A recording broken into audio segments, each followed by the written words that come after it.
alguna breve revisión de ciertas publicaciones. Actualmente, este es el dashboard de la Johns Hopkins, que del fin de semana informa una total de casos a nivel mundial cercano a 127 millones actualmente, y la Argentina está en el puesto 12. Obviamente eso tiene que ver con la cantidad de habitantes, pero estamos en el puesto 12. Y según este tablero que tienen abajo a la derecha, ellos asumen que el nivel epidemiológico es parecido a lo que era septiembre del año pasado y algunos días iniciales de enero, pero bueno, como bien dijo Carlos recién leí en el diario que hoy informaron 16.000 casos, así que seguramente ya esta no sea la misma foto que el fin de semana. Antes las pandemias las veíamos, por lo menos nosotros, ¿no?, con la edad que tenemos, en las películas, y todos los escenarios esos nos parecían sumamente raros, y tuvimos que empezar a ver personas con barbijo y gente vestida de mameluco en nuestras vidas reales, ¿sí? Nuestra vida cotidiana pasó a ver seres queridos con barbijo y nosotros estar vestidos de astronauta en nuestros lugares de trabajo. Y como publicó la revista Time en esta portada, tenemos que entender que nuestras vidas han cambiado, ¿sí? No pelearse con los datos, abrazar la aceptación y evitar la resistencia a las nuevas realidades. No quiero entrar mucho en lo que es el cuadro clínico del COVID, pero simplemente hacer un leve repaso. Hoy por hoy se cree que tiene una media de incubación de 5 días. Cuando inician los síntomas, inicialmente los 7 primeros días cursan con síntomas leves que ya todos conocemos, y a partir del 7º día hay un grupo de pacientes que van a evolucionar con disnea, cercano al 40%, y luego del 10º día hay un grupo de pacientes que van a desarrollar una enfermedad severa o bien una enfermedad crítica. Acá hay imágenes, sí, de un paciente con COVID severo. La radiografía muestra imágenes en vidrio esmerilado, lo mismo los cortes tomográficos, la ultrasonografía pulmonar, que ha tenido mucho desarrollo para el diagnóstico de COVID en las salas de emergencia, muestra un aumento de las líneas B, y acá tenemos una tomografía que muestra infartos cerebrales por trombosis cerebrales. También se asoció esta clínica a cuadros severos de COVID. Esta es una publicación de junio del 2020, digamos, esta es entre un montón más, que afirmaba que la transmisión del COVID-19 era por aerosolización o inhalatoria, como lo quieran decir, y en las publicaciones en inglés va a estar como airborne transmission, ¿sí? Y daba cuenta que un paciente que está infectado produce gotas que son de mayor tamaño, que caen menores a 1 metro, y provoca gotas más chiquititas, que es lo que se considera aerosolización. Se cree que van de 1 metro a 1,5 metros, y algunas publicaciones dicen de hasta 10 metros, pero están en discusión. Y en función de esto, cuando nos enteramos que, bueno, la transmisión es a través de aerosoles, es donde en el ámbito médico empezamos a preguntarnos cuáles son los procedimientos que generan aerosoles, por lo tanto los que nos provocan a nosotros riesgo, ¿no? Esta es una publicación del 2012, en contexto del SARS, de la otra pandemia, así que por suerte aquí no llegó, que habían dado cuenta que los procedimientos peligrosos para la comunidad médica eran la intubación, la extubación, la traqueostomía, la intubación vigil, los procedimientos broncoscópicos, la utilización de cánulas nasales de alto flujo, la ventilación no invasiva, la aspiración de secreciones por cualquier vía, y estaba en duda la reanimación cardiopulmonar como generadora o no de aerosolización. Y publicaciones en relación al COVID-19 afirman cosas similares. Si bien van cambiando el orden, opino que tal vez no habría que hacerle tanto hincapié en el orden de importancia, pero sí darnos cuenta que todos esos procedimientos que nombramos recién se mantienen hoy por hoy en la literatura. Fíjense cómo la aspiración de la vía aérea está en primer lugar, ¿sí? Y en segundo lugar, cuando se desconectan sin querer o intencionalmente los circuitos cerrados de un paciente COVID. Así que por eso la importancia que siempre se les da del campeo de las pinzas y de la manipulación de los circuitos con pacientes infectados. También nombran la colonoscopía, que antes no la ponían en lugares tan arriba. La intubación y la extubación no aparece tanto como la manipulación de secreciones y la desconexión de circuitos, y nombra cirugías otorrinolaringológicas con mayor índice de aerosolización que las cirugías torácicas, por ejemplo. Pero bueno, sin entrar en detalle, me parece importante que tengamos todos estos procedimientos en mente para seguir cuidándonos, sobre todo en estos. Este es un artículo que muestra los distintos momentos, hacen una simulación, ¿no? Y los distintos momentos durante la intubación y la extubación donde se suceden la mayor liberación de partículas.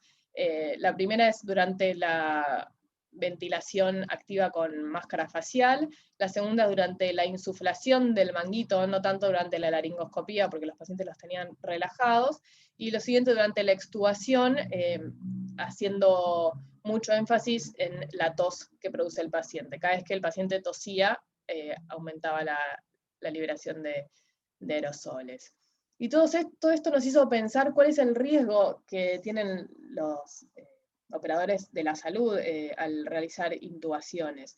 Este estudio analizó alrededor de 1.700 profesionales en distintos hospitales, en distintos países, alrededor de 17 países, y estudiaron si luego de la intubación desarrollaban síntomas COVID o simplemente si se contagiaban COVID, y se reportó una incidencia de 1 en 10 personas que realizaban intubaciones contagiaban COVID en los próximos 10 días se realizó el procedimiento.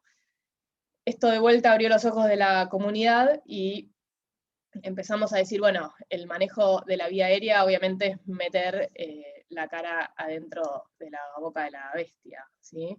Así que de un día para el otro hubo que hacer muchos paradigmas y hubo, creo que digamos, el equipo de protección personal pasó a ser una prioridad y hubo un gran cambio de paradigma que fue que, digamos, entre colegas, ¿sí? Entre la comunidad, no solo colegas, sino en la comunidad también no médica, en el mensaje de que la prioridad era cuidarnos, ¿sí? Que, es decir, si te llamaban para una emergencia o por alguna intervención, siempre la prioridad era que uno utilice y se coloque el equipo de protección personal y luego atendiera al paciente. Creo que no hay a ninguno que eso no nos haya hecho ruido por un tiempo, porque es algo que particularmente no se escucha a diario. El médico está un poco acostumbrado a pensar que hay que dejar todo por la profesión, ¿sí? Ir con todo, y bueno, esto fue un parate y un golpe de realidad y un cambio de paradigma, creo, en algún punto. A partir de estas prioridades de protección personales que se establecieron los distintos niveles de protección, como ya todos conocemos, el hospital, en consonancia con los estándares mundiales, adoptó el nivel de equipo de protección personal 3 o para partículas respiratorias o inhalatorias. En el hospital contamos con 2 versiones, una que es versión camisolín y la otra que es la versión mameluco, obviamente las dos con N95, pantalla facial o casco, antiparras, doble par de guante y el cuello bien cubierto. Este equipo de protección personal también fue acompañado de un proceso de formación de checklist, fundamental para la colocación y sobre todo para la remoción, donde se vio que ocurre hay mayor probabilidad de contagio, ¿sí? Peligrosas son las muñecas y los cuellos, así que siempre que nos quitemos el equipo, hacerlo con muchísimo cuidado, pensando en que esas zonas son peligrosas de contagiar. Y estas checklists, tengamos el hábito de chequear que sigan pegados en los lugares donde trabajamos, y siempre que tengamos que utilizarlo, pedirle a algún compañero o a alguien que nos lea la lista, la checklist en forma lenta, y que podamos cumplir paso por paso. En conjunto con todo esto surgieron dudas sobre los barbijos N95, porque los países la verdad que tienen distinta nomenclatura, entonces lo que se decía en algunas guías de Europa eran distintas a las Estados Unidos y a las de Sudamérica. Estos que están señalados en rojo son los que están aprobados para la utilización del COVID-19. Hacerles hincapié en que los que tienen válvula unidireccional protegen a la persona que está utilizando el barbijo, pero si la persona que está utilizando el barbijo tiene COVID, lo va a exhalar hacia el compañero, o en este caso el paciente. Y también mostrarles que estos dos barbijos no tienen la misma eficacia de protección.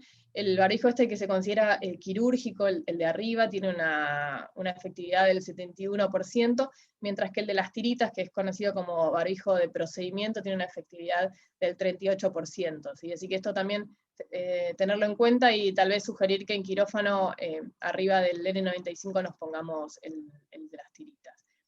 En consonancia con todo esto, en algunos países empezó a existir el concepto de biocontenedor, y a los pacientes con COVID-19 graves se los transportaba en estas especies de incubadoras para adultos para evitar la aerosolización del virus en la ambulancia. A todo esto, recordarles, todos sabemos bien los factores humanos asociados al uso del equipo de protección personal, no solamente colocarse el equipo, el problema, sino que el equipo nos produce una limitación en el habla, en la audición, en la visión, nos da calor, nos puede dar ansiedad, así que siempre tener en cuenta esto y tratar de tomar actitudes para disminuir estos problemas que pueden generarse. Inclusive podemos hasta no reconocernos, ¿sí? Nosotros nos reconocemos mucho por la forma de movernos y la contextura física, y la verdad que con los equipos de protección somos casi todos iguales. En las terapias se colocan con un nombre, se escriben el mameluco con el nombre, ¿sí? Para que se den una idea de lo que distorsiona la realidad. Yendo un poquito al manejo de la vía aérea, ya a esta altura todos sabemos que la intubación de estos pacientes tiene y debe que ser electiva, tiene que maximizarse el éxito en el primer intento, tiene que ser una intubación de secuencia rápida, es decir, sin una ventilación manual, y si ocurriera algún evento grave y hay que proceder, tiene que ser una ventilación manual con un BT muy bajo, o algunos recomiendan directamente colocar un dispositivo supraglótico de segunda generación, y siempre que uno tenga disponible, utilizar un videolaringoscopio. Este es un algoritmo bien conocido que hace hincapié en la preoxigenación de estos pacientes. De nuevo, la intubación de secuencia rápida. Ellos sugieren que se podría utilizar una cánula nasal a bajo flujo para contrarrestar la desaturación que podría existir durante la fase apneica de la intubación, y obviamente realizar un bloqueo neuromuscular profundo para evitar que el paciente tosa y libere secreciones o aerosolice. Los biolaringoscopios se recomiendan por sobre los laringoscopios convencionales, porque hay estudios que analizan la distancia entre la boca del anestesiólogo y la boca del paciente, y se vio que la distancia es francamente mayor cuando uno tiene un biolaringoscopio, ¿sí? Así que más allá de que facilita obviamente la intubación y aumenta muchísimo la tasa del éxito en el primer intento, hace que anestesiólogos que adoptan una postura viciosa en la intubación puedan estar más lejos del paciente. La otra duda que surgió es el uso de los dispositivos supraglóticos. En un principio las recomendaciones de expertos eran que no se utilizaran, pero la verdad que luego se realizaron reuniones y análisis, y las conclusiones de expertos fueron que no están así. Durante la inserción y la sacada del dispositivo es donde podría haber mayor riesgo de aerosolización, pero no siempre. La inserción está asociada con cuando los intentos son muchos de colocación, es decir, cuando la puse y la saqué varias veces, y cuando no lo pude colocar y roto a un acceso por intubación, ¿sí? Es decir, cuando tuve una dificultad en el acceso de la vía aérea a través de una máscara laringea. Y durante la retirada, sobre todo porque afirman que durante el retiro de un dispositivo supraglótico hay más incidencia de tos que durante la intubación en unos estudios que habían citado durante esto. Durante el mantenimiento de la anestesia, si el paciente está relajado y está bien adaptado a la máscara laringea y no fuga, no habría grandes inconvenientes. Sí o sí, la recomendación es fuerte con los dispositivos supraglóticos de segunda generación. ¿Sí? Primero porque uno le puede vaciar el estómago, y segundo porque el sellado es mucho mayor que el de primera generación, así que todas estas recomendaciones que les acabo de dar son en relación al uso de dispositivos de segunda generación. Completamente desaconsejada la intubación despierto, porque tiene gran incidencia de tos. Si uno la tuviera que hacer, tiene que estar el paciente correctamente sedado y con seguramente los bloqueos regionales correspondientes para evitar los accesos de tos. Otra cosa que en contexto de la terapia intensiva surgió es cómo controlamos que el paciente esté correctamente intubado. Ellos no tienen, como nosotros, asiduamente el uso de curvas capnográficas, así que fue una forma, una buena oportunidad para que las curvas de capnografía incursionen en la terapia, porque recuerden que con el casco puesto y todo el equipamiento no se puede utilizar el estetoscopio. Y el segundo método que se utilizó para controlar los tubos endotraqueales fue la ultrasonografía, ¿sí? La ecografía. Hay un signo que está acá abajo a la derecha, que es el signo de la doble tráquea. Eso quiere decir que el tubo lo pusimos en el esófago, es decir, que está correctamente intubado cuando ese signo no existe. Y segundo, el control realizándole la ecografía en el pulmón y evidenciando el lung sliding de ambos pulmones. Otra vez que estuvo en el COVID del 2020 fueron las famosas Aerobox, ¿sí? Eran unas cajas para proteger al anestesiólogo de los aerosoles producidos por el paciente.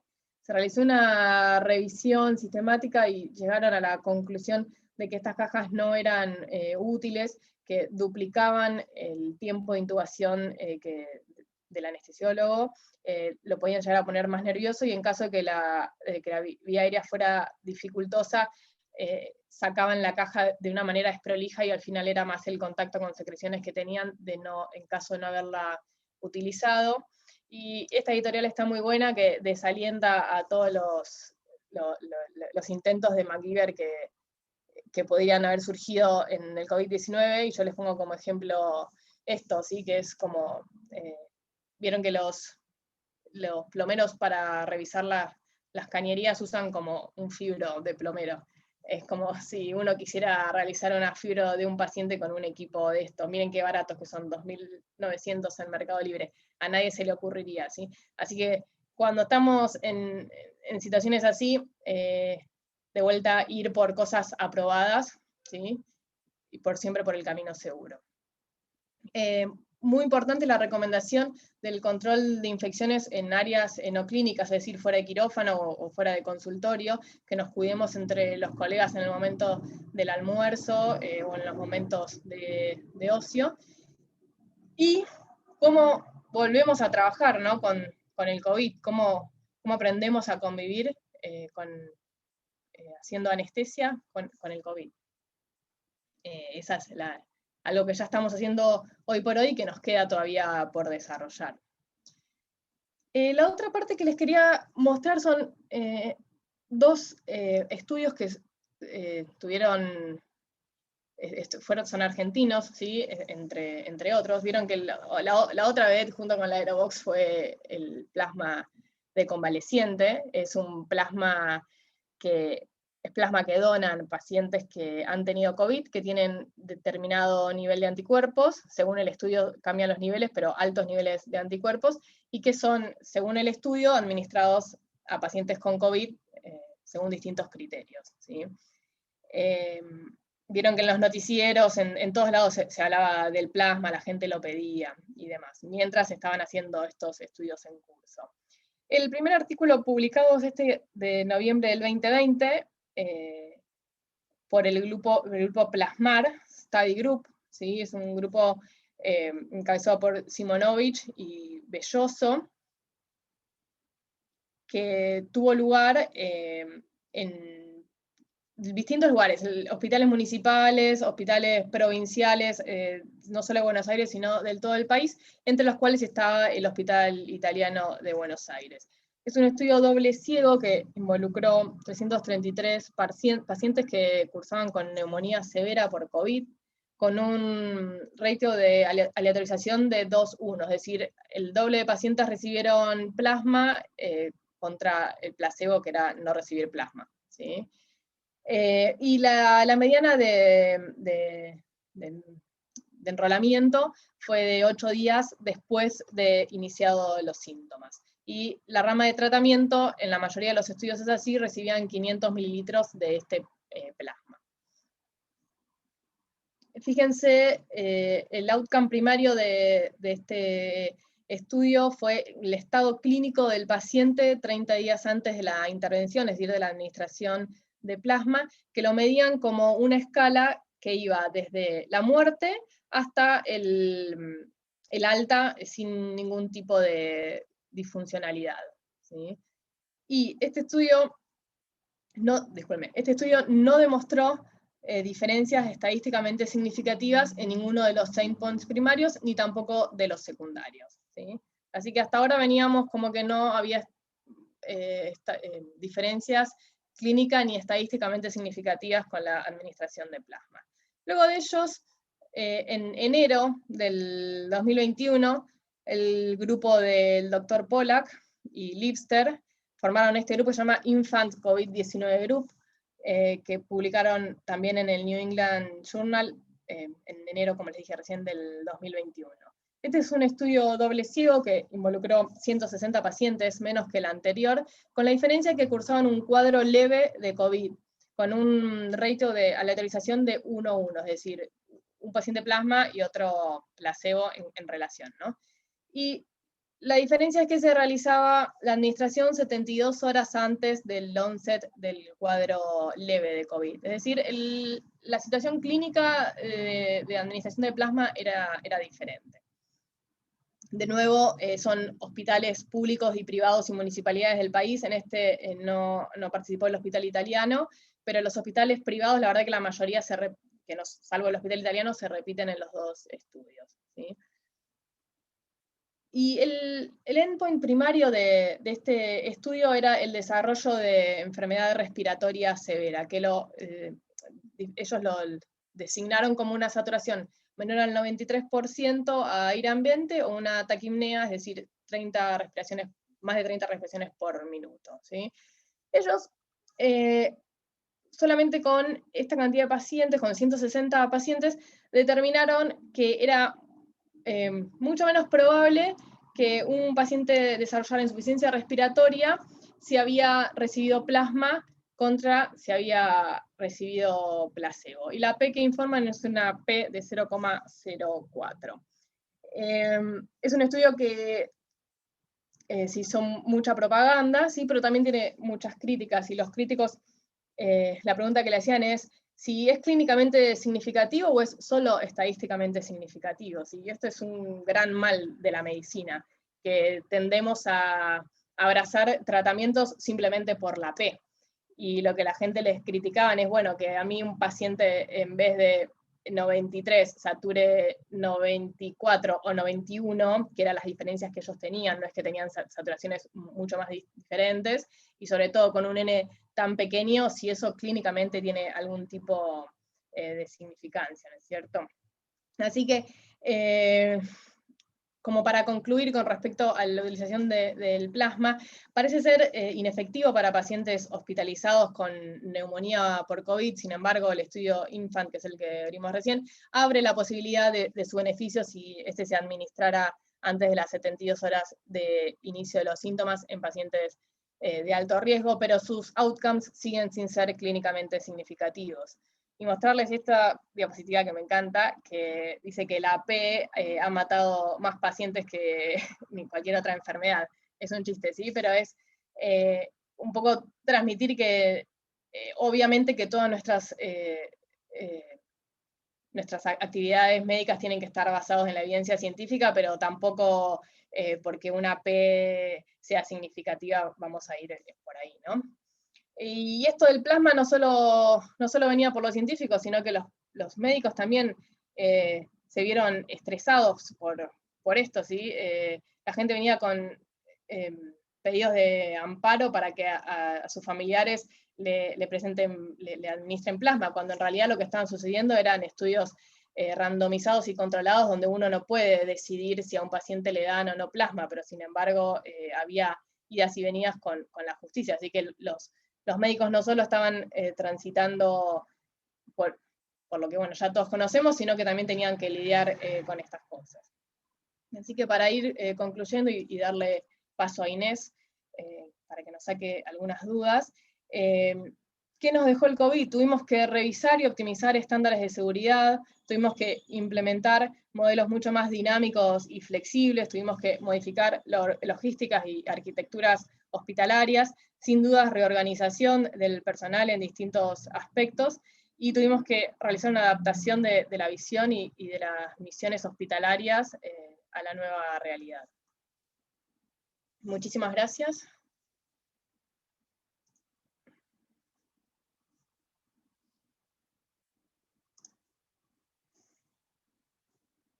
Bueno, y sigue Inés, no sé, Carlitos, cómo. Yo entré más tarde, ¿cómo seguimos? ¿Sigue Inés Staneloni?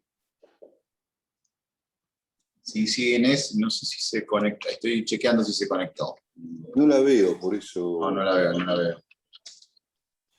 Yo, mientras tanto, podríamos preguntarle algunas cosas Sí, claro. a Flor, porque a mí me quedó un par de cosas interesantes. Bueno, una era un comentario que era que aparentemente hoy están empezando a considerar al COVID como un shock séptico, por algunas características que va tomando. El tema de el estallido que tiene de la interleuquina 6 y de un montón de otros intermediarios que hablan de que el paciente termina muriéndose por una inflamación más que por otro producto del virus. Es decir, el virus genera esa inflamación y la inflamación es lo que termina matando al paciente. Muy parecido a lo que pasa con el shock séptico por otras características. Lo segundo es que estoy de acuerdo con el tema de la P, a veces exageramos, pero yo creo que es un tema que hay que respetar. Quizás el problema de la P es que a veces se lo interpreta mal. Pero cuando una P es positiva habría que pensarlo muy bien, interpretarlo muy bien. Es cierto que el número de pacientes en el último estudio que vos presentaste es muy chico, pero también prefiero eso a la gente que hoy en la Argentina toma ivermectina como si fuera nada, es decir, toman antiparasitarios de una forma atroz. Los médicos recomiendan la ivermectina y no tiene ningún tipo de evidencia. Por eso digo, la PET puede tener poca relevancia clínica, es cierto, pero la realidad es que para nosotros sigue siendo algo relativamente importante. Lo último que quería comentar es, hace una semana Cata, el médico este que nos manda siempre trabajo, mandó un trabajo muy interesante sobre la transmisibilidad de los virus respiratorios. No sé si lo recibieron, si no lo voy a mandar para que los reciban. Yo creo que él les manda ya todo el servicio. Pero si no lo recibieron, ese trabajo está muy interesante porque habla mucho de la aerolización y creo que la aerolización hoy en día está un poco más discutida. No sé qué pensás, Flor. Yo entré más tarde porque no me podía conectar, pero escuché ya algunas cosas de la aerolización, al cual al principio teníamos mucho más miedo, y que él, en este artículo se divide muy bien en lo que es gota a lo que es aerolización. La aerolización son microgotas que pesan menos de 2 micras y que caen rápidamente, mientras que las gotas las gotas son las que caen rápidamente y los aerosoles, que son partículas de menos de 2 micras, quedan mucho tiempo dando vuelta en el aire. Entonces, no entendí bien, por ahí vos nos podés decir vuelta, ¿cuál es la recomendación hoy para cubrirnos de la aerolización? Que yo llegué, te vuelvo a decir, llegué tarde y no escuché muy bien lo que vos habías dicho. Bien, perfecto, ahí te contesto eso. En cuanto a lo que me decías de la P, completamente de acuerdo, simplemente transmitirlo de la relevancia clínica y como les dije, no es desestimar el estudio, sino que es una puerta para seguir estudiándolo. Ese estudio tiene pocos pacientes porque ellos informan que dejaron de reclutarlos porque dicen que disminuyeron los casos en la Argentina y lo abortaron, no porque realmente vieran un beneficio, pero como que la puerta está abierta y la idea es seguir estudiándolo a ver si va para adelante. En cuanto a lo que decías de la interleuquina 6, tal cual, es un estallido inflamatorio y hay varios estudios que vos me habías compartido que están todavía en curso, que están estudiando antagonistas de la interleuquina 6 como tratamiento posible junto con antivirales.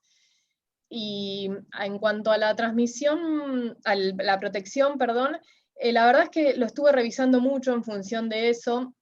Lo que yo les comentaba es que en las últimas revisiones de procedimientos que aerosolizan en cuanto al ámbito quirúrgico o procedimental, lo que en algún momento tal vez era intubación y extubación considerados como los procedimientos más aerolizantes, ahora no están tan en el top 10, digamos, pero bueno, que no por eso bajar la barrera de la protección. Y los procedimientos que aparecen como con más riesgo de aerosolización son las desconexiones accidentales o intencionales de los circuitos respiratorios y sobre todo la aspiración de las secreciones, siendo que tal vez los kinesiólogos estarían sumamente expuestos a esto, y no tanto el momento de la intubación y la extubación. Hay otras cosas que aparecen antes, así que sí, estar muy atento a eso. Y de todas maneras, la protección que se sigue recomendando es la que estamos haciendo, la del EPP3, en nuestro idioma. Si bien uno podría ponerse a discutir si tal vez es eso o no, o es mucho o no, tal vez en estos escenarios, sobre todo pandémicos, conviene pecar por más que por menos, pero las recomendaciones siguen siendo esas, ¿sí? Pero sí es cierto que hay otros procedimientos que los informan como más peligrosos. Bueno, llama la atención que la colonoscopía está puesto antes que la intubación y la extubación. La verdad que no pude ver bien por qué lo consideraban así. Así que, como les decía antes, las quise marcar todas como relevantes porque me da un poco de miedo ponerle ese orden de relevancia. Para no descuidarnos, digamos, ¿no? Bien. Ahí Antonella te está haciendo una pregunta.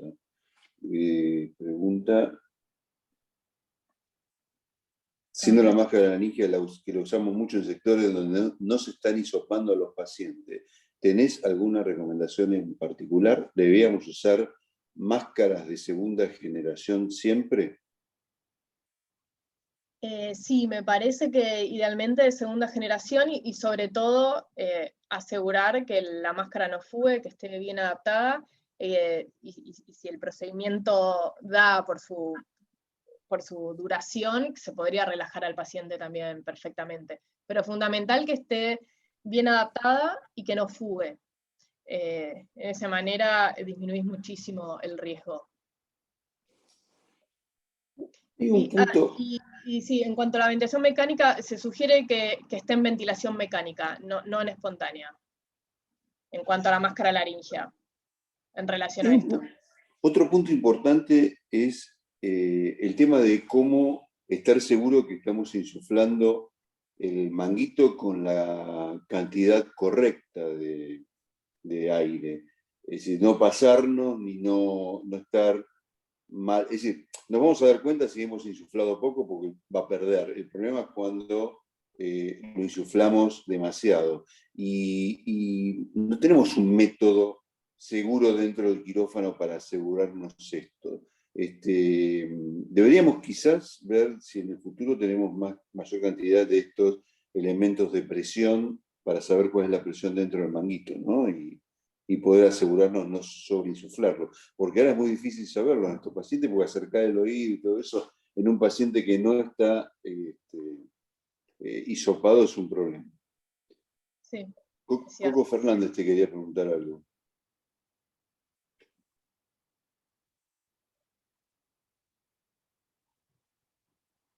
Coco.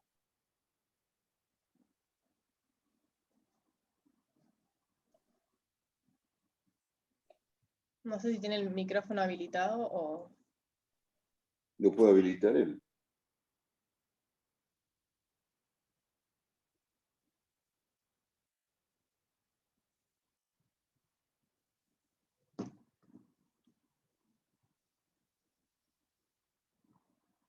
Estás muteado vos, Carlos.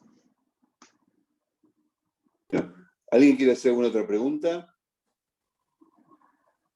No puedo habilitar el micrófono. Bueno, Fernández, Coco, hacelo por escribirlo. Escribí la pregunta. Carlos, Sí. Daniel soy. Escúchame, Dale, Dani. no, quisiera aclarar que todas estas medidas siguen siendo las mismas aunque estemos vacunados, ¿no? Me parece que eso es importante. Ha salido una publicación en el New England que la pasaron hace 2 días y recomiendan el uso del N95, el distanciamiento social y todas las cosas, aún estando vacunados, sobre todo para el personal de salud. Porque la vacuna no sé si está Inés y lo puede aclarar, porque eso me parece importante, las 2 dosis de la vacuna nos protegen de no tener complicaciones frente a la enfermedad, pero no de padecerla y mucho menos de llevarla de uno al otro, ¿no? Claro. Sí, así es, Dani. Ahí Inés va a hablar de eso, pero sí. Yo tengo casos cercanos en el hospital de Mandato de gente vacunada que se contagió. Así que ¿Y cómo fue la enfermedad? ¿Grave o fue una enfermedad tranquila? no internación, pero con todos los síntomas a full. Ok, ¿y sabés si vos, si estás vacunado, podés ser portador del germen y podés contagiar? Eso preferiría que lo conteste Inés, si es tan Ok. amable, porque no quisiera cometer un grave al respecto. Acá estoy, Ahí, Bien, bien. ahí cambié de compu y logré meterme. Hola Inés. Hola, Gracias por ¿cómo estar. están? No, disculpen ustedes, tengo del vacunatorio, así que ahí seguimos. Inés, Hola. estábamos preguntando algo y después ya te dejamos, pero queremos saber si nosotros que estamos vacunados somos portadores del germen y del virus y podemos transmitir la enfermedad. Sí, digamos, hay pocas vacunas que han sido estudiadas para ver la aportación asintomática. Una de ellas es la de AstraZeneca, que sí se vio que disminuía la transmisión en forma asintomática de los asintomáticos. Y después están siempre los que responden y los que no responden, ¿no? Estas vacunas tienen una eficacia de alrededor del 90%, quiere decir que hay 10% que no va a responder. Esos pueden adquirir perfectamente la enfermedad y pueden perfectamente transmitir la enfermedad. Por eso hay que seguir con todas las medidas preventivas. Y bueno, ahora también les voy a mostrar también un poco que está entrando en juego el tema de las variantes, ¿no? Así que todos esos condimentos están presentes. Estamos protegidos con la vacuna, sí estamos protegidos frente a las formas graves, pero podemos seguir haciendo cuadros leves o moderados y podemos seguir transmitiendo la enfermedad.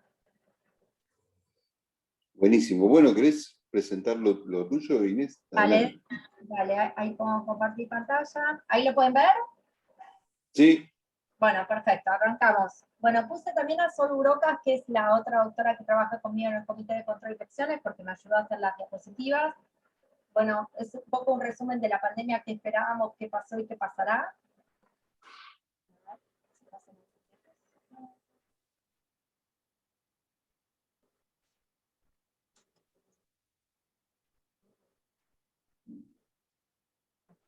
Bueno, de la pandemia, de lo que esperábamos, en realidad todos los pronósticos que se habían hecho superaron ampliamente todas las expectativas. Todo lo que habíamos pronosticado los infectólogos estaba principalmente basado en este germen, en este virus hermano del COVID-2, que es el SARS-CoV-1, que fue el que causó, digamos, una epidemia en Hong Kong en el año 2003, que se extendió a otras partes del mundo, como principalmente Europa y Canadá, pero como, digamos, como pico máximo llegó a causar 8.400 casos y con un 10% de mortalidad, 800 fallecidos.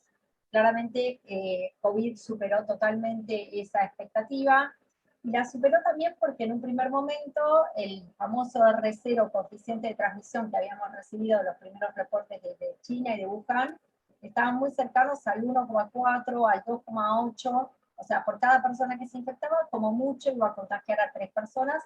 Bueno, eso también fue cambiando a lo largo que se fue expandiendo este virus en Europa, y encontramos que este virus no, está con un R0 más cercano a 4, a 5,7, así que eso hizo que fuera mucho más transmisible, que cuando el virus está dejado su libre evolución, va a contagiar a 4 o casi 6 personas, y eso hace que sea una enfermedad muy transmisible y que causara en una población totalmente naif como nosotros, la pandemia que causó, y bueno, se transformaron en estas imágenes que superaron las películas de ciencia ficción en todo el mundo, ¿no?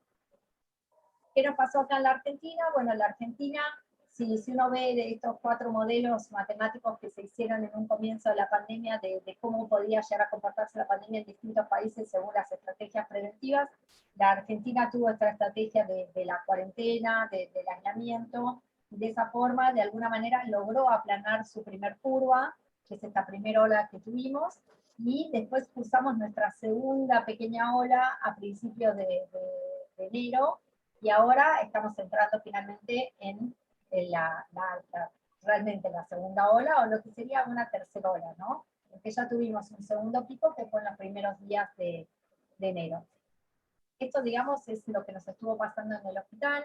Digamos, ya hemos superado los 2 millones de casos en la Argentina, y el Hospital Italiano de Buenos Aires estuvo recibiendo el 0,65% de todos los casos de la Argentina, y alrededor del 4% de los casos de Cava, aunque en su peor momento, en la forma, digamos, en el momento del primer pico, ahí estábamos recibiendo siempre el 10% de Cava, de todos los casos que tenía Cava.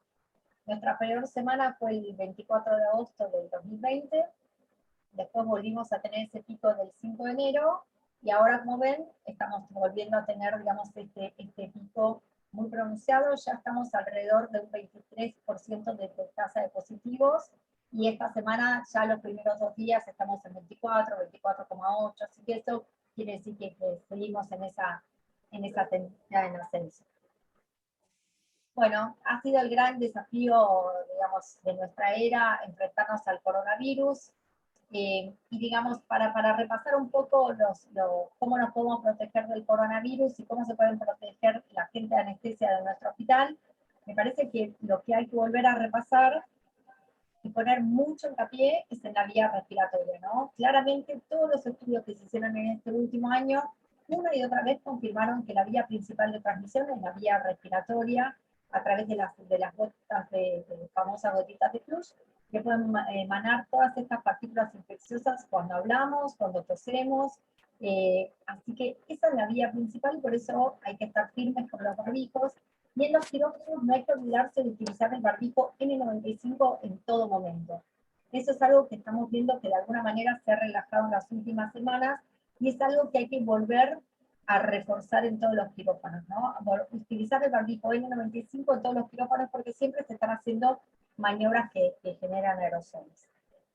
Hay un punto que se le puso mucho foco digamos, hace un año, cuando se inició la pandemia, era la vía de contacto, la vía de transmisión a través del mecanismo de contacto, ¿no? Por el contacto con fomites que estuvieran contaminadas con partículas virales de pacientes que estuvieran infectados. Bueno, esa vía de transmisión que llevó a que se desinfectaran ciudades enteras, a que hiciéramos locuras como lavar con lavandina nuestros zapatos cuando llegábamos a nuestras casas, lavar con lavandina todas las verduras que llegaban del supermercado.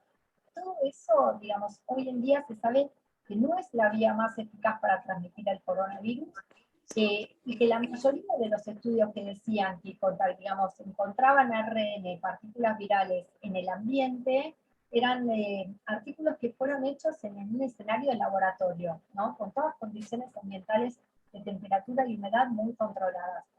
Los estudios que se hicieron en la vida real, por ejemplo, las terapias intensivas, encontraron pocas muestras con ARN, y cuando esas muestras con ARN las llevaban a cultivos virales, veían que el virus no se replicaba. Así que esta no es la vía principal de contagio. No quiere decir que uno no se pueda contagiar si uno toca secreciones respiratorias de un paciente y después se toca los ojos, se la cara, la boca, pero esta no es la vía principal de contagiación. Hay mucho foco en el tema respiratorio.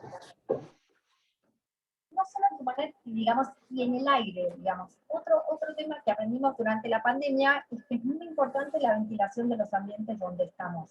Y con la ventilación no solo me refiero a la ventilación de quirófano, que ustedes tienen la suerte de estar en quirófanos que tienen una ventilación mecánica muy efectiva, con altos recambios de aire. La ventilación tanto del quirófano central como de ortopedia tienen más de 20 recambios de aire por hora. Pero, digamos, uno de esto lo puede traducir, digamos, o llevar a todos los ámbitos, ¿no? A los consultorios, al lugar donde uno comparte con sus compañeros. Fíjense que cuando uno abre una ventana, si uno abre una hoja nada más de la ventana, la abre parcialmente, logra tener 1 a 2 recambios de aire por hora. Y eso hace que se decontamine ese aire, o sea, que baje la carga viral en un 90% de ese aire, en 1 a 2 horas. Ahora, si yo logro abrir la ventana completamente y logro abrir la ventana, digamos, en forma cruzada y generar corriente, los recambios de aire pueden llegar hasta 40 por minuto. Así que de esa manera yo puedo llegar a recambiar todo ese aire en esa habitación en 5 minutos. Entonces es muy importante en los lugares que yo estoy abrir las ventanas, ventilar bien los ambientes. Esto es un consejo, digamos, muy práctico que uno puede llevar a todos los escenarios, como les dije, y reduce mucho la carga viral que hay en el aire. En los consultorios que estén, fíjense que siempre traten de abrir las ventanas. Si son los consultorios que están en el edificio nuevo, esos tienen ventilación mecánica, pero el resto de los consultorios del hospital hay que tratar de abrir las ventanas para mejorar la ventilación. Bueno, el tema del barbijo es un tema clave, hay que seguir utilizando los barbijos, esto ya lo han demostrado varios estudios, pero ¿qué pasa? Muchos de los pacientes que nosotros atendemos en los consultorios o vienen con tapabocas que no son buenos, o vienen con, digamos, o con el barbijo mal utilizado, porque son pacientes añosos, que no se colocan bien el barbijo. Bueno, en ese ámbito uno tiene que estar atendiendo a los pacientes con protección ocular y con barbijo para protegerse mejor, ¿no? Y como les dije antes, abrir siempre las ventanas. Y bueno, como siempre, cada vez que uno va a hacer una maniobra que genere aerosoles, recuerden siempre que estén en los quirófanos, siempre que estén en las salas de procedimientos, siempre que están utilizando protección ocular, barbijo N95 y proteger el barbijo N95 o con un barbijo quirúrgico por encima o protegerlo con una máscara facial. Pero siempre hay que estar utilizando el barbijo N95. Eso por favor no se lo olviden porque hemos visto que se han relajado bastante también. Bueno, después están todos los CPP, que ustedes ya los conocen ampliamente, solo recordarles que toda esta información la tienen, si hace mucho que no hacen una cirugía COVID o no un protocolo COVID, lo tienen todo en la página de intranet, y tienen todos videos de cómo colocarse y retirarse el equipo de protección. Así que todo eso sigue estando accesible en la página de Italiano. Bueno, como una gran paradoja y como algo también como para reforzar entre todos, está el tema de la higiene de manos. Uno pensaba que con el COVID, de tanto que hablaban en todos los medios que había que higienizarse las manos, esto iba a mejorar, y lamentablemente empeoró. De un 80% bajamos a un 60%, o sea, bajamos 20 puntos la higiene de manos en el hospital. Y eso lo que nos trajo variado en todas las unidades de cuidados críticos fue un ascenso muy importante de los gérmenes multiresistentes, que es este gráfico que ven ahí. Al principio los gérmenes multiresistentes estaban principalmente en los pacientes con COVID. Y después de a poquito empezaron a aparecer también en los pacientes sin COVID, o sea que se está empezando a esparcir al resto de las poblaciones. Y no solo ahora tenemos el problema de la KPC, sino que apareció una prima hermana de la KPC, que es más mala todavía, porque tiene menos opciones terapéuticas, que se llama MBL, que también está presente ahora en las terapias en nuestro hospital. Y antes no teníamos este. Así que esta es una gran paradoja y un gran problema que estamos teniendo como un daño colateral del COVID. Bueno, hasta acá, digamos, venía todo el tema de COVID que ustedes ya conocían. Ahora arranca el tema de las vacunas y arranca la esperanza en Israel, con el gran programa de vacunación que se llevó a cabo en Israel, y empiezan a aparecer estos papers que nos dan mucha ilusión, cual uno ya empieza a ver que a partir del día 14, que una persona que se da una vacuna, en este caso la vacuna de Pfizer, se empiezan a separar las curvas, ¿no? Se empiezan a separar las curvas de casos sintomáticos, se empiezan a separar las curvas de casos asintomáticos, se empiezan a separar las curvas de internación y se empiezan a separar las curvas de los cuadros severos y lo más importante de todo, las curvas de mortalidad, a partir del día 14. Pero recién es a partir del 7º día, después de la segunda dosis de la vacuna de Pfizer, que se empiezan a dar, digamos, en forma significativa en todas las poblaciones el efecto máximo de la vacuna, ¿no? Esta eficacia que supera el 90%. Así que, bueno, hay que tratar de llegar a completar el plan de vacunación, que en este caso en la Argentina se está tomando una estrategia distinta porque tenemos muy poca disponibilidad de vacunas, pero bueno, esto es una gran esperanza que a través de la vacunación uno puede llegar a realmente proteger a todos, ¿no? Al personal de salud, pero también a todas las poblaciones más vulnerables, a los mayores de 70 años, a los que tienen comorbilidades, a los que tienen obesidad mórbida, digamos, uno puede llegar a proteger a todos.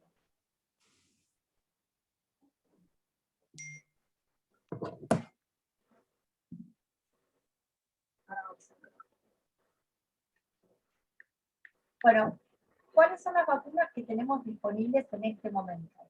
De las vacunas que tenemos disponibles en este momento tenemos la vacuna Sputnik, la vacuna Covishield y la vacuna Sinopharm. La vacuna Sputnik, como todos ustedes saben, es una vacuna que utiliza como un vector un adenovirus no replicativo. Son 2 adenovirus distintos, el 26 y el 5, y de esa manera llevan consigo el ARN para la proteína Spike, y de esa manera es que generan esta eficacia del 91,6%, que es lo que finalmente se terminó publicando en la fase 3 del estudio hecho por el Instituto Donaldson.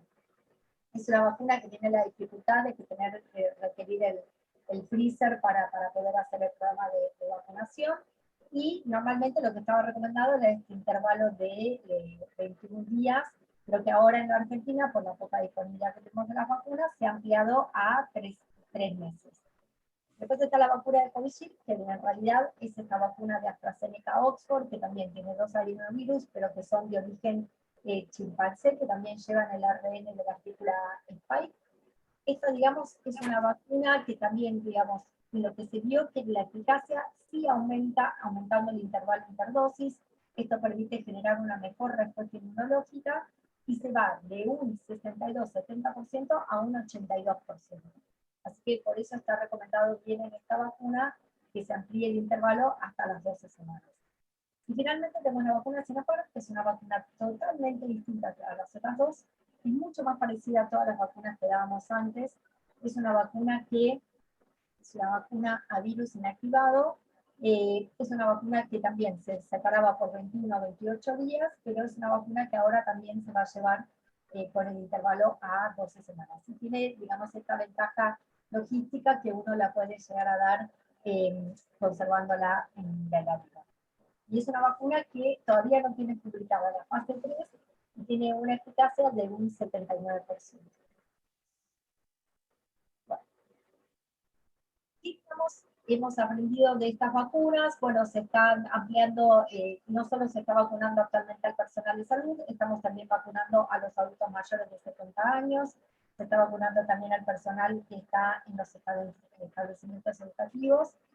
¿Y qué venimos recibiendo de estas vacunas? Bueno, hasta ahora nosotros logramos hacer un primer estudio en el hospital con las primeras 700 personas que fueron vacunadas, y publicamos este estudio en el cual lo que vimos es que la tasa de efectos adversos con la vacuna Sputnik es muy frecuente, pero la gran mayoría eran todos efectos leves o moderados, no tuvimos ningún efecto adverso grave nosotros hasta ahora reportado en el hospital.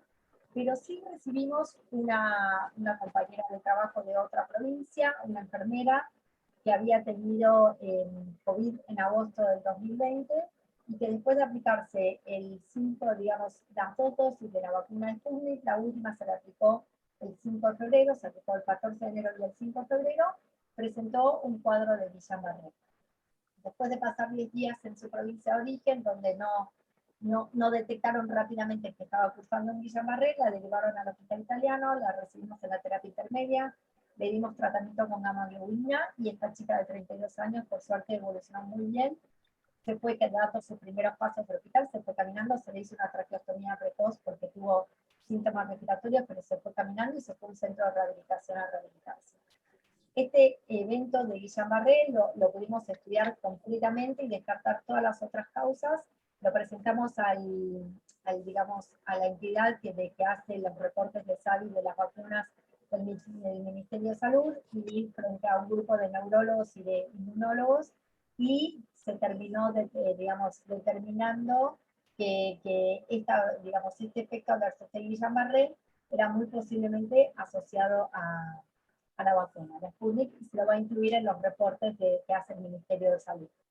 Ahora en el hospital, hasta el día de hoy, tuvimos internado a otro trabajador, a otro personal de salud, que es un anestesiólogo, pero de otra institución, que también tuvo un cuadro de Guillain-Barré después de la segunda dosis de Sputnik.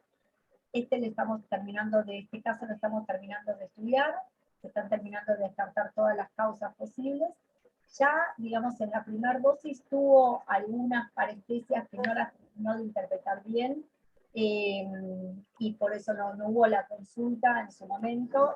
Después, con la segunda dosis, es que termina de desarrollar todo el cuadro bien fluido, y ahí consulta y se termina internando en el hospital. También recibió gamma-globulina y también evolucionó favorablemente, ahora se fue a la casa en buenas condiciones. Pero bueno, estos son los efectos que estamos viendo con respecto a la vacunación que llevamos a cabo en el personal de salud.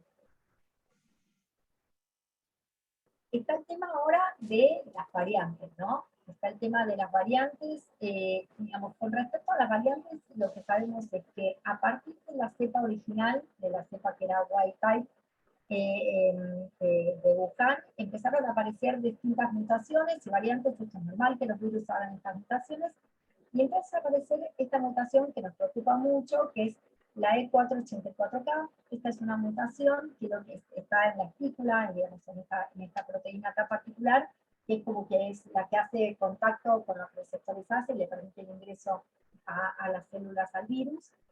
Y, digamos, esta mutación lo que hace es que eluda, digamos, el virus que la tiene, elude mejor a los anticuerpos neutralizantes que tenga esa persona. Es decir, que si esa persona ya tuvo una infección y generó anticuerpos neutralizantes, es más factible que esta variante lo pueda reinfectar, porque va a eludir esos anticuerpos neutralizantes. Y si esta persona fue vacunada, también es más factible que sea infectada igual por estas variantes, porque las puede eludir mejor a los anticuerpos neutralizantes que generan las vacunas. Entonces, ¿cuáles son las variantes que tienen esta mutación? Bueno, como variantes que tienen esta mutación, está una variante en Nueva York, está la variante sudafricana, están las variantes que a nosotros más nos preocupan, que son las variantes brasileras, que son la P1 y la P2. La P1 es la de Manaus, y la P2 es la de Río de Janeiro. En el cuadro que ven al costadito, ese cuadro muestra qué tanto son influenciadas las variantes por esta mutación y qué tanto pueden eludir a los anticuerpos neutralizantes. Esta es la cepa salvaje. Es muy poca, digamos, influenciada por, digamos, no tiene esta mutación, entonces no elude bien a los anticuerpos neutralizantes. Las P1 y las P2, esta es la cepa del Reino Unido. Esta no tiene esta mutación, así que no escapa a los anticuerpos neutralizantes de las infecciones previas o de la mayoría de las vacunas. Acá están la P1 y la P2, que están como en un nivel intermedio, quiere decir que van a tener menor respuesta a las vacunas, pueden llegar a tener una menor respuesta a las vacunas. Y después están las cepas sudafricanas, que son las peores de todas, y que esas son las que tienen menos respuesta a los anticuerpos neutralizantes generados por una infección previa o por las vacunas. ¿Cuál es la situación actual de la Argentina respecto a estas variantes? Bueno, por un estudio de vigilancia que se hizo en el Ministerio de Salud con 297 muestras, lo que se vio es que de las cepas del Reino Unido, de las variantes, tenemos 22 que fueron rescatadas en este estudio, pero fíjense que la mitad de estas 22 variantes fueron encontradas en pacientes de la comunidad, o sea que no tenían ningún antecedente de viaje o haber contactado o ser contacto estrecho de algún viajero. Estas representan el 7,4% de las variantes que tenemos ahora actualmente en la Argentina. Esta es una variante que se caracteriza más que todo por tener mayor transmisibilidad y tener algo de mayor mortalidad también. Después está la cepa de Manaus, esta P1 que hemos escuchado mucho en los medios de comunicación. De estas se detectaron 9 variantes a través de este estudio circulando, y de esas 8 ya eran de la comunidad, o sea que no tenían ningún nexo con ningún viaje. Esas representaron el 3% de las variantes detectadas en este estudio. Lo más preocupante de todo es la de Río de Janeiro, que es la P2, que también tiene esta mutación, que se encontraron 35, o sea, representaron casi el 12% de las muestras, y la gran mayoría eran de todas de pacientes que eran de la comunidad. Así que eso, digamos, es el cuadro que más preocupa actualmente, ¿no? Cómo estamos encontrando en la comunidad ya estas variantes que van a tener menor respuesta a las vacunas. Digamos, hasta ahora, de las cepas brasileñas, lo que se sabe, digamos, el único estudio publicado es este preprint del Lancet, que lo que evaluó fue la respuesta de la P1 contra la vacuna que se estaba utilizando en Brasil, que es la CoronaVac. Lo que vio es que tenían menos respuesta a la P1 los anticuerpos neutralizantes, y a las personas que, digamos, tanto que se habían reinfectado, que habían tenido una infección previa, o que habían recibido esta vacuna, la CoronaVac. De la vacuna Pfizer, lo que hizo, hay como un preestudio de Pfizer que está haciendo para ver cómo responden a las distintas variantes.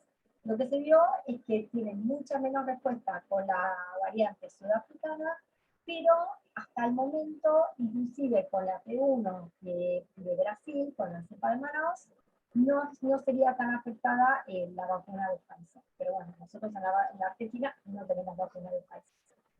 Entonces, lo que terminó publicando es lo siguiente, lo que dicen es, la variante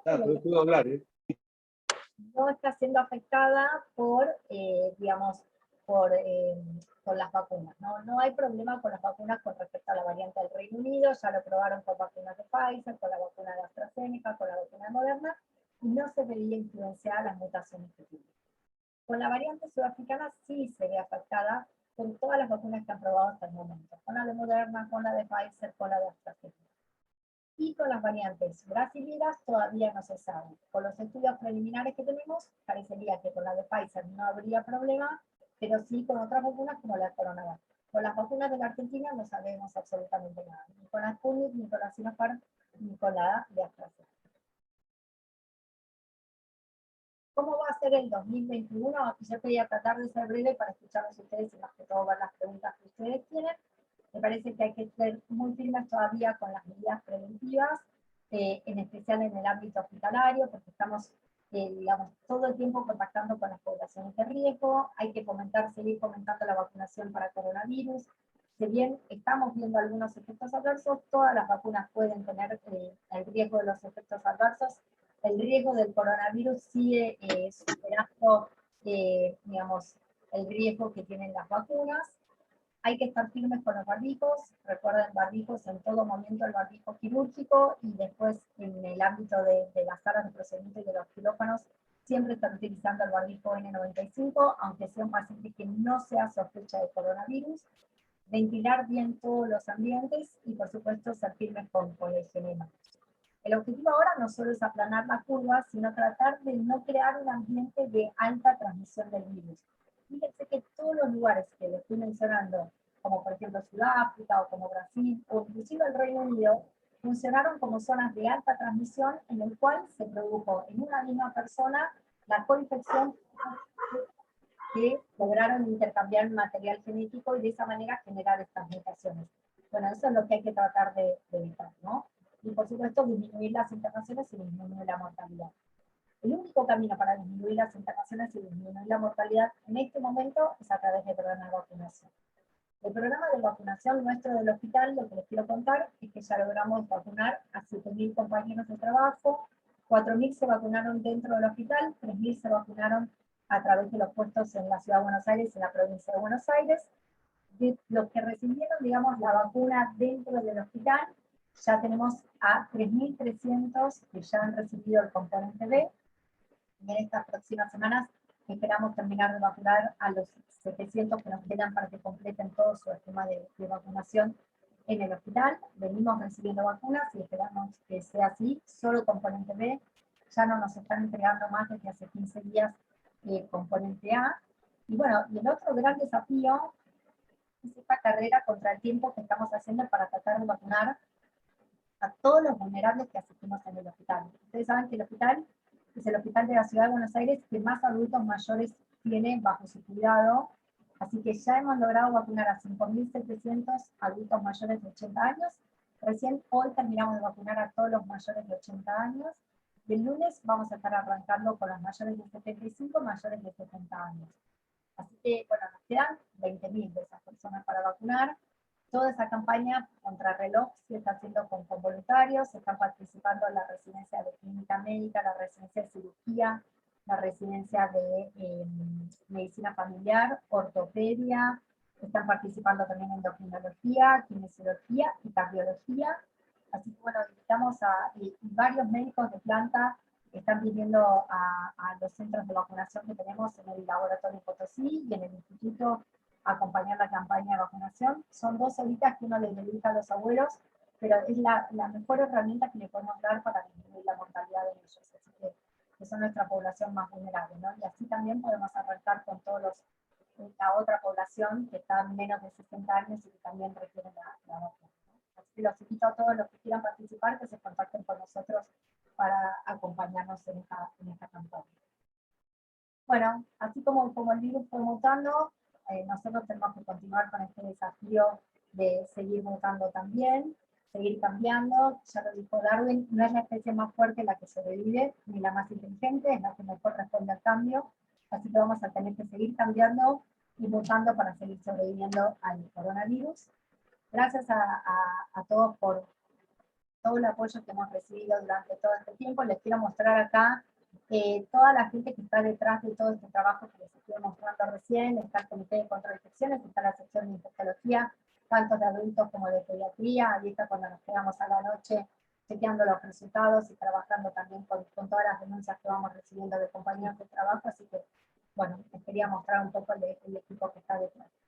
Bueno, muchas gracias a todos y bueno, ya quedamos para las preguntas.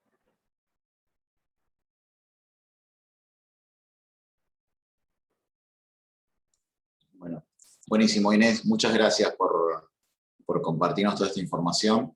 Yo te quería hacer una pregunta que ya te la hice en otro ámbito hace 2 o 3 semanas, que es esta recomendación que sacó el Centro de Control de Enfermedades en Estados Unidos, y que plantea esto que si estamos todos vacunados, pasaron los 14 días, podría estar, ese grupo podría estar en un ambiente cerrado sin barbijo. Vos en ese momento me dijiste que no lo veías muy conveniente, pero bueno, mucha gente por ahí acá en el servicio me ha estado preguntando lo mismo, así que te transmito acá un poco esta inquietud, ¿no? ¿Y por qué ellos sacan esta recomendación que por ahí es llamativa, ¿no? Sobre todo eso. Bueno, digamos, desde el punto de vista de la recomendación que nosotros tenemos en nuestro Ministerio de Salud, es que independientemente de la vacuna, si uno se encuentra en una situación de contacto estrecho, es decir, sin protección con un compañero de trabajo y ese compañero resulta tener COVID, por más que uno esté vacunado, uno se tiene que aislar. Así que, digamos, desde el punto de vista de lo legal, de la recomendación de nuestro Ministerio de Salud, nosotros no podemos retirarnos los barbijos y no podemos bajar las medidas digamos, de cuidado aún estando vacunados. ¿Cuál es el fundamento que tienen detrás de esto? Y la verdad que algo de razón en esto hay que darles. Tenemos todas estas variantes que sabemos que están empezando a circular en nuestro país, que están empezando a circular en la comunidad, no necesariamente ya circulan en viajeros, y estas variantes pueden causar reinfecciones, y estas variantes pueden causar infecciones en las personas que se hayan vacunado, pensamos, ¿no? Aunque todavía no tenemos trabajos que lo demuestran fehacientemente. Así que, bueno, basándose en esas recomendaciones, es que uno debería seguir cuidándose y debería seguir utilizando el barbijo y debería seguir aislándose si uno se encuentra bajo la situación de contacto estrecho. ¿Por qué el CDC mandó, digamos, dio esa recomendación? Bueno, están por supuesto muy entusiasmados por la alta eficacia que tiene la vacuna que ellos vienen dando. Vienen bajando los casos en Estados Unidos, eso por supuesto está pasando. Eso es muy favorable, pero también han tenido una población que ha sido muy resistente a utilizar el barbijo en todo momento, así que de alguna manera es como una especie de negociación que ellos tienen con su propia población para que sigan cumpliendo con algunas medidas. Y para estimular la vacunación. El tercer punto que tienen es que tienen una población que es mucho más resistente a vacunarse que nosotros. Así que, bueno, por el momento, acá en nuestro país, seguimos con todas nuestras medidas. Genial. Bueno, muchas gracias, Inés. No sé si alguien más tiene preguntas o dudas. No, Sí, yo, Carlos. Hugo, dale. Sí. Inés, estamos ahora en la época de que empieza la temporada de la vacunación antigripal tetravalente. La pregunta es, ¿cuánto tiempo antes y cuánto tiempo después se puede recibir la tetravalente antigripal? Sí. Después de haber recibido o estar por recibir la del COVID, ¿no? Sí, hay que separarla 14 días. Es decir, si yo me di la vacuna hoy de COVID, tengo que esperar por lo menos 14 días para recibir la vacuna antigripal o cualquier otra vacuna. Y tiene que estar separada 14 días de la segunda dosis. Como ahora todas se están separando 3 meses, digamos, es difícil que uno la puede meter en el medio sin ningún problema. Y si no, lo otro es dártela 14 días después de la segunda dosis. Pero lo que hay que asegurarse es que esté separada 14 días después y antes de recibir la segunda dosis. Gracias. No hay por qué. Inés, ¿pensás que a futuro va a ser como la gripe, que va a haber que vacunarse en forma anual para COVID? Sí, Todavía no está claro eso. Por ahora, digamos, que sí, y que se van a ir actualizando las vacunas para COVID, digamos, año a año con las cepas que estén circulando. Eso, todo parece indicar eso. Digamos, pasó algo totalmente distinto que el SARS-CoV-1, ¿no? El SARS-CoV-1 apareció y en 8 meses se había desaparecido. Claro. No, persiste. No, lo pregunto aparte porque si la idea es vacunar a la población mundial, ¿no? Es un objetivo tremendo. Y digamos, si el año que viene hay que pensar ya en que los laboratorios tienen que estar preparando una dosis adaptada a nuevas cepas, es un desafío, la verdad, gigantesco, ¿no? En cuanto a producción de vacunas. Y a diferencia de la gripe, que tiene grupos mucho más acotados de vacunación. Total, y después lo otro, que estas todas tienen 2 dosis. Así que es más desafío porque todo lo que haces, sabés que va a haber otra segunda vuelta también para seguir vacunándolos. Claro, Hay un sí. que dice cuándo nosotros terminaríamos con la vacunación al ritmo que estamos hoy para vacunar al 70% de nuestra población, estaríamos a mediados del 2022, si seguimos con este mismo ritmo, ¿no? Bien. Bueno, no sé si alguien tiene alguna otra pregunta. Parece que hay preguntas en el chat. Ahora que voy a ver un poco. Dice, No, había, pero me parece que son de... Ah, sí. Sí, dice, sí. ¿qué vacuna le van a dar en el hospital a los mayores de 70 años la semana que viene? La vacuna que nos dieron en este momento en mayor cantidad, nos dieron 1.900 dosis de vacuna de Sputnik para darles a los adultos mayores, y nos dieron 300 de Sinopharm. Así que predominantemente va a ser Sputnik, pero también va a estar dando vueltas Sinopharm. Dice, otra pregunta, a nivel hospitalario, ¿se plantea volver a hisopar los pacientes ambulatorios previo al procedimiento ante el aumento de casos? No, digamos, a nivel hospitalario, lo otro que está pasando es que tenemos muy saturado todo lo que es, el embudo está en biología molecular. No tenemos suficientes ni equipos de biología molecular, ni personal, ni recursos humanos de biología molecular para seguir aumentando la cantidad de hisopados que hacemos. Así que lo que estamos haciendo es buscar algunas otras estrategias, porque ya estamos en 500 hisopados día.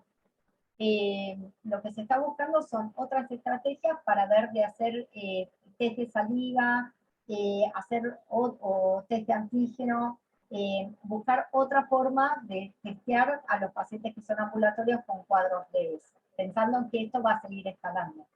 Lo que sí hay que hacer, digamos, en el quirófano de ambulatorio, en la UCA, es estar muy firmes con todas las medidas de protección, ¿no? Usar todos los equipos de protección en todo momento. Protección ocular y barbijo N95 en todo momento. como están haciendo, por ejemplo, en Gastro, ¿no? Que no se hisopa, pero usan todo el equipo de protección.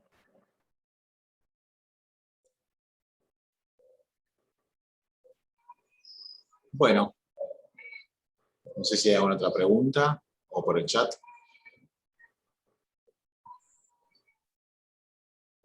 Bueno, Inés, muchísimas gracias por participar, por dedicarnos un rato en tu agenda muy cargada para estar con nosotros. Agradecerte por todo este año, todo lo que nos has acompañado junto con todo tu equipo, sobre todo el año pasado, en la armada de recomendaciones, el uso de PP3, los lugares, bueno, cuestiones que hemos estado hablando prácticamente todos los días. Así que en ese sentido que te quiero agradecer en nombre de todo el servicio por la enorme disponibilidad que has demostrado vos y toda tu gente en cada momento, para todas las dudas que nos surgen todos los días. Hay equipos que responden muy activamente, ustedes son súper activos, hicieron un plan de educación enorme, un plan de capacitación enorme, así que la verdad que felicitaciones. Bueno, acá estamos y acabamos otra vez, gente. Vamos a muy bien. Bueno, gracias, Flor. También muchas gracias. Y bueno, nos estamos viendo semana que viene. Felices Pascuas para todos, feliz Pesaj también. Así que tengan un buen fin de semana y nos estamos viendo. Y cuidémonos, como diría Inés. Felicidades y que descansen. Chao, chao, gracias. A todos. Gracias, Flor. Gracias a vos, Inés. Chao, chao.